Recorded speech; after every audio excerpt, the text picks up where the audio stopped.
What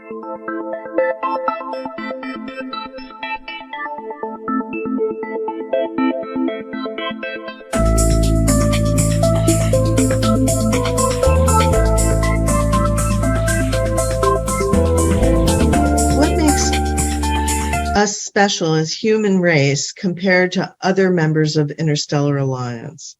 Why did you decide to pick us specifically to be a member of the Interstellar Alliance, and at what point in our history, and why was that decided? You are our ancestors. We are literally genetically connected to you. We are family. The idea of the demarcation line was when the hybridization agenda began, about 6,000 years ago in your terms of understanding. So the idea is that we are connected. We are family. That's the difference, specifically. The story involves humans and hybrids and the evolution of the human race. So are most of the beings in the Interstellar Alliance humanoid in the sense of five? No. No. The majority are not in any way, shape, or form. But there are those that are relations, that are cousins, that are similar in terms of their evolutionary path. But no, the vast majority have nothing to do with looking like a human. So it would be like octopi and other creatures that have sentient intelligence beyond ours, or... Yes, and some that you can't even imagine because there is absolutely no analogy or correlation to the beings on your planet. So how did all of these beings come together, and what would you say is the level of consciousness of the beings that are part of this alliance? Those that understand and act upon the idea of whole systems. So can you give us an example of a species we're not aware of that would look nothing like a human? Well, we've told you about several of them. We told you about the ones that exist almost like spheres that roll around on the inside of a bubble in liquid space. We've told you about that. That's nothing like a human. Yes? Yes. We will go into different varieties of extraterrestrials that are non-human at another time in another transmission.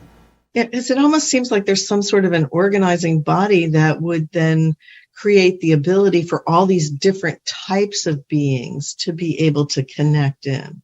As we have told you in the formula, the natural result of following it and understanding whole systems is the organizing principle of synchronicity. Therefore, synchronicity is the organizing mechanism that brings all of these beings together.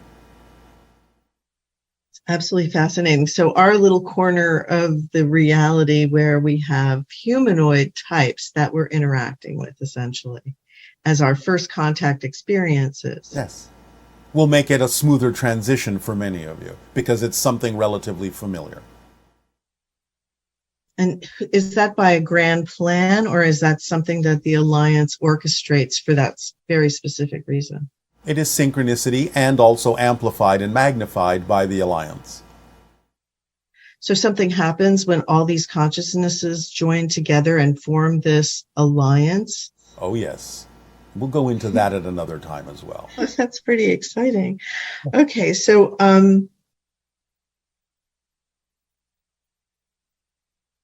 as you move more deeply into the idea of membership in the Alliance, there will be many things to explain and describe to you that will go beyond what you typically think of as interactions with extraterrestrial beings. We will give you a fuller picture of what it means to be a member of the Alliance. This will happen sometime in the window of open contact, which begins next year of your time in 2023. At what age did you first learn about Earth? Was the Earth you encountered in our timeline or in your timeline? And these are multiple questions here. And do the Earths from different timelines actually message one another? And if so, how did they do it? In your terms of understanding, I was about Well, somewhere between 5 and 7, because our year is not the same as your year. In which I was trained by my father as a contact specialist and began to be told about the idea of your timeline of Earth. There are other timelines of Earth, of course, that have hybridization agendas, and other versions, to put it linearly, of myself and others that interact with them. Communication between various Earths sometimes happen between or through the devices of first contact specialists that might be able and capable of projecting their consciousness into parallel realities, but some versions of Earth actually have the wherewithal, either biologically or technologically, of communicating with other parallel versions of Earth and downloading information and sharing information between them. In the same way you might have diplomatic relations with another country, there are versions of Earth that have diplomatic relations of other versions of Earth in parallel realities. Okay, thank you. Would you say that humans have the widest range of emotions out of all the species you've encountered? And what's the purpose of all these different emotions?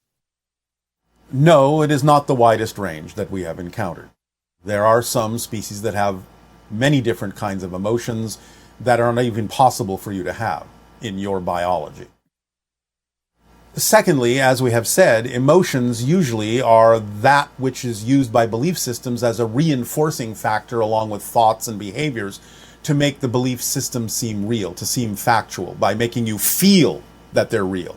So emotions are usually utilized, though there are some exceptions, by belief systems to make them seem more solid, more factual, more real, so that you can continue to have a physical experience. It's a reinforcing mechanism used by belief systems.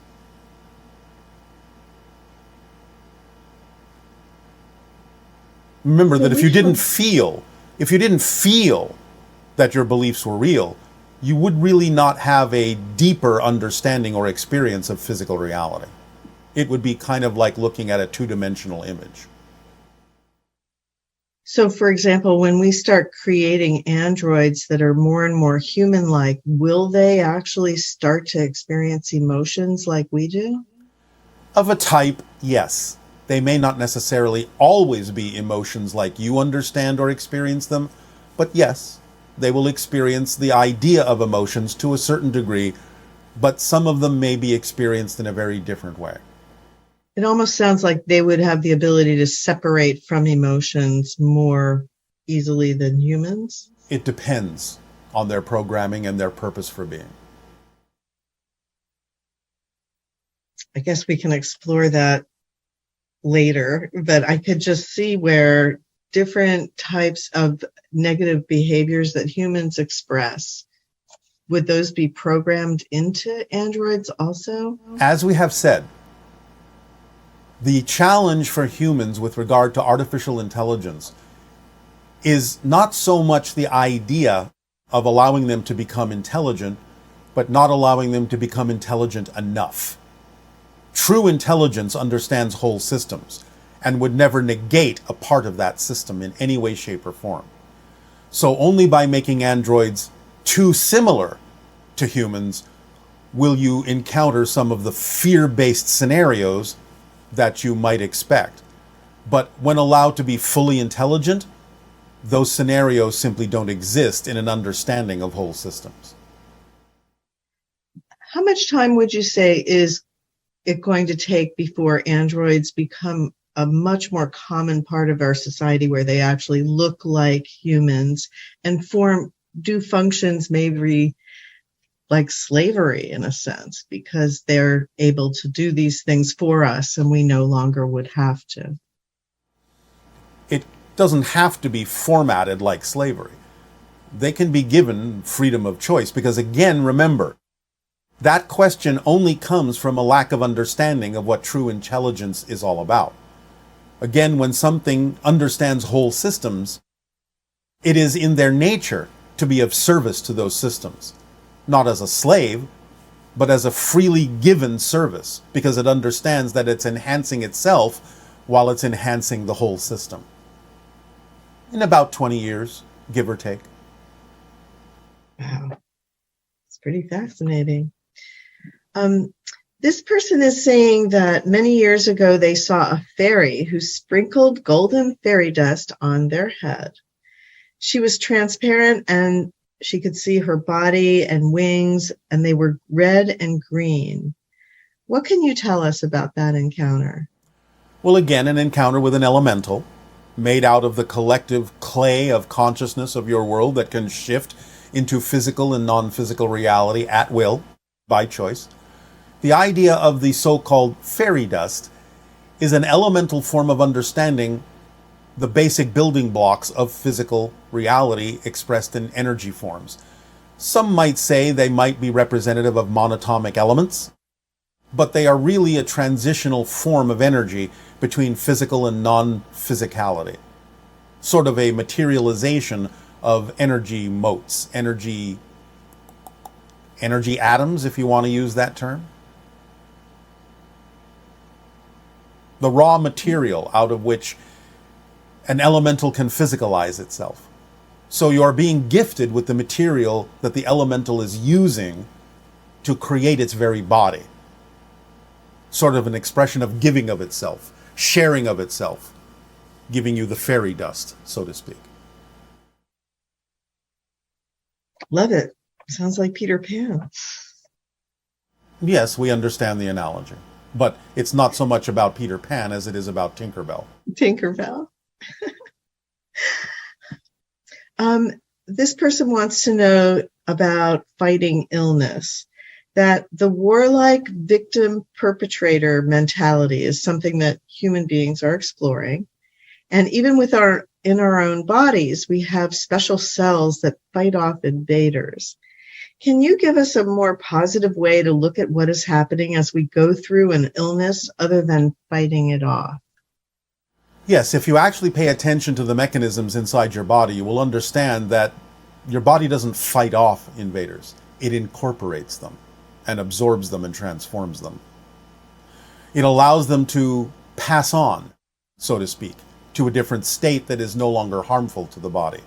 So you need a deeper understanding of the mechanisms that are actually going on in your body so that you don't look at it as a war or a fighting situation, because that's not what's happening. It's a vibrational shift to a different state of being. It's not a fight. And so therefore, with regard to illness, more acceptance of why the illness is there will allow it to transform more quickly by understanding the lessons that it is there to teach you based on your belief systems. So some people have dreams where they're communicating with the illness and it's fraught with tension and desperation to survive type thing. And then others have sort of a loving communication with another consciousness. Yes, there you go. The different ways you can relate to the idea of the consciousness of the illness itself and the purpose that it may serve to teach you more about your belief systems and who you really are and what you're capable of doing. So it's not about fighting, it's about relating, it's about communication, it's about understanding and letting it pass on into a different state once you have learned the lesson, once you have absorbed the meaning. So from the standpoint of resonance, many people might be frightened by the idea of resonating with the consciousness of an illness that they are, in a sense, attempting to surmount. Yes. And that would be one of the first steps of allowing yourself to have communication with it and asking it what it is attempting to show you. Just like an emotion, like fear. You make it your friend, you listen to the message that it's there to tell you, because fear is telling you that your energy is out of alignment because you're filtering it through a negative fear-based vibration or belief system. Similarly, that's in a sense what an illness is a physicalized version of fear, telling you that something's out of whack, something's out of alignment, whether it be your energy or your beliefs or something else. Pay attention to it.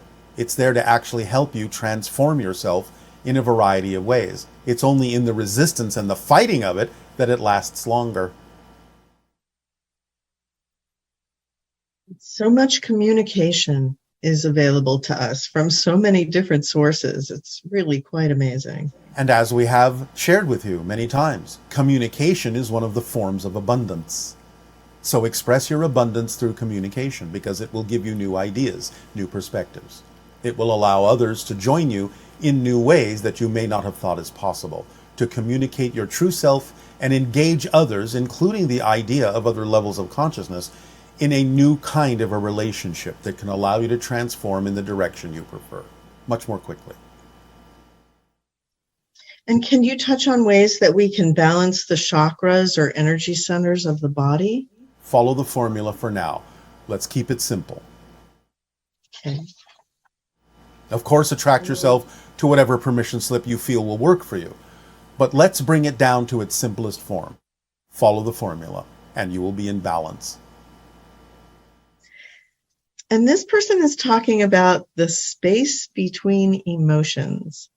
Can you speak on the space between emotions, thought, and behavior as builders of our reality based on beliefs in our body and DNA that we carry these stories from our ancestors? Well, again, you're creating that in the present. Remember, it doesn't really come from the ancestors. You're creating a story in the present about the ancestors and just using it to make a relational idea. But the space between the emotions and the idea of your beliefs and actions and so on and so forth, this is what we refer to many times as the template level reality in non-physical reality that sort of sets the stage for what you will experience in physical terms. So it's the template level reality that is the space between the emotions that's being referred to. And so when we shift from anger into neutrality, you've created a space between emotions right there, right? You have altered the template level reality. Yes. See.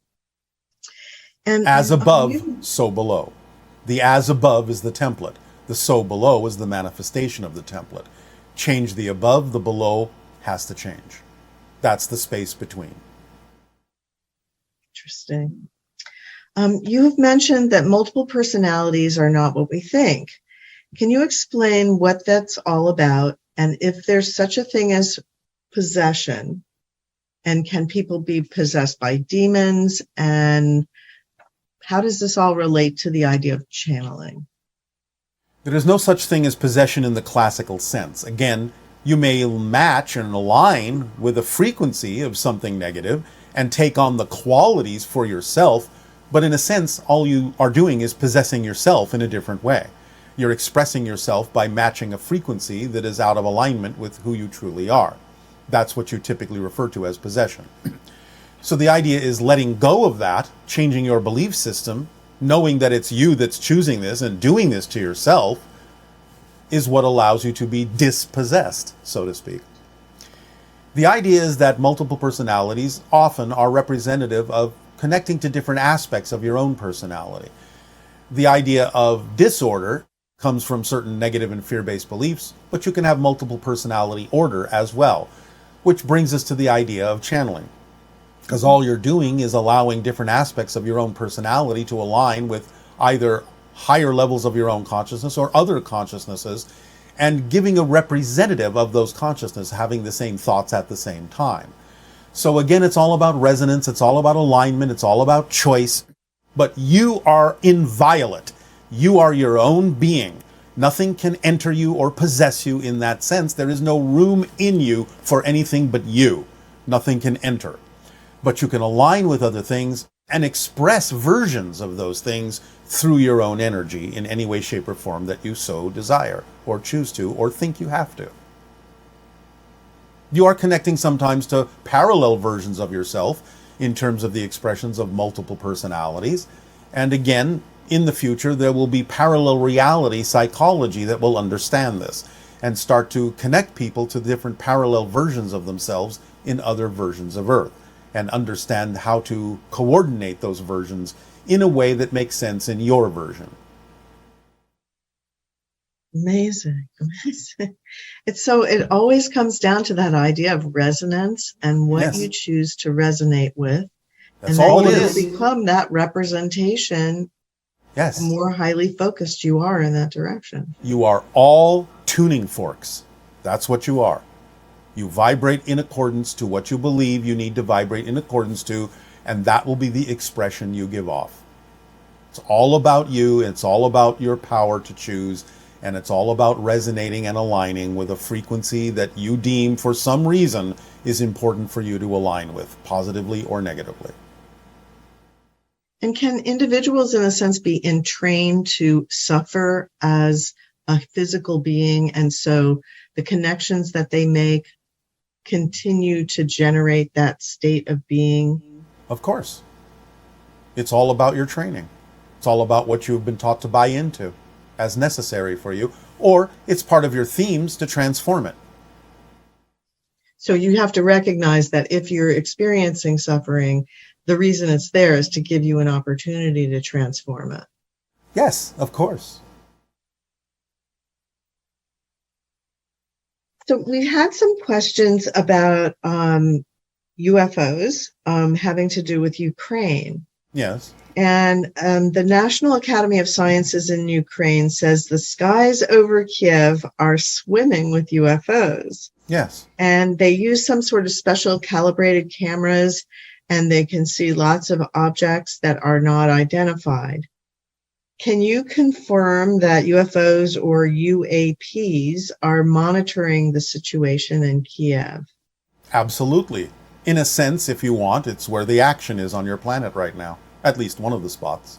And therefore, it's a good barometer for where the choices are that are being made, what direction they're going in, and which version of Earth will become the versions, or of Earth, versions plural, of Earth, will become those that are open to open contact. So again, we monitor all these kinds of things to determine which version is more likely than other versions to become the versions that we will make contact with. And also to see exactly what it is you're choosing to experience and what kind of transformations you will create on your world. Is there a frequency range that would be most applicable to contact? In other words, does a human being need to be at a certain frequency in order to experience ET contact? For the moment of contact, yes. They don't always have to be at that frequency, and many people are not. Some people, again, remember, you're all very compartmentalized in your consciousness, and certain compartments in your consciousness don't have to be anywhere near the frequency of contact, but sometimes other compartments can be. So it may seem to be quite a dichotomy, and you say, well, how can that person, they don't seem to be very spiritual, all of a sudden have contact with an extraterrestrial being? It's because the compartment that contains the frequency that has nothing to do with the theme they're exploring can suddenly jump to a level where they can have that contact. But what they do with it will be determined by usually the rest of the compartments in their belief systems. And so is there a frequency range that you would describe would be most applicable to having contact? Well, gamma and higher. It's gamma. Yes, 40 cycles to 100 cycles per second in the brain, which again is automatic when you follow the formula. Therefore, we're giving you something that makes it more likely and more probable that you will have contact if you stay there. So if most of humanity is focused somewhere between 40,000 and 80,000 cycles per second, Yes. and there's really a wide range of beings that can have contact with other dimensions. Well, yes, and I didn't say that everyone on Earth would have contact. Right. But it's just kind of understanding that the frequency range that you have to be at, so to speak, in order to experience contact is really nothing like 333,000. Oh, no, not at all. And again, remember, not every type of extra-dimensional being requires a high frequency, because some of them themselves are not necessarily that high. That's why people can interact with the Greys, because they're just other versions of mutated humans. What frequency range do the Greys express? No, somewhere around the 50,000 cycle idea, generally. So many humans can experience them because they're just other versions of you. And the human being that really has incorporated your ideas and has that positive, interactive attitude and energy, what frequency range does that generally represent on a day-to-day basis, kind of thing? At least 80,000, at least. Generally, more above 100. So, because I know that the channel can express a lot of positive energy, and that he's done really well with the formula in understanding how to express it. So what kind of frequency range is he experiencing now that he's able to do that? Typically about 150,000 cycles per second on average. He will have peaks and valleys, but on average about 150,000 to 175,000 cycles per second. When he's in the true creative mode, it can spike above 200. It's really inspiring. Yes. See if there's anything else I can ask you now that we're pretty much out of time. You can ask us if it's time for people to go into their meditation. Yes, right. So, yes, if there's anything else that you'd like to share before we go forward. It is important to go forward. So we would encourage all of you to start to resonate with your meditation. So get relaxed and go forth. Thank you, Bashar. You are welcome. Unveil.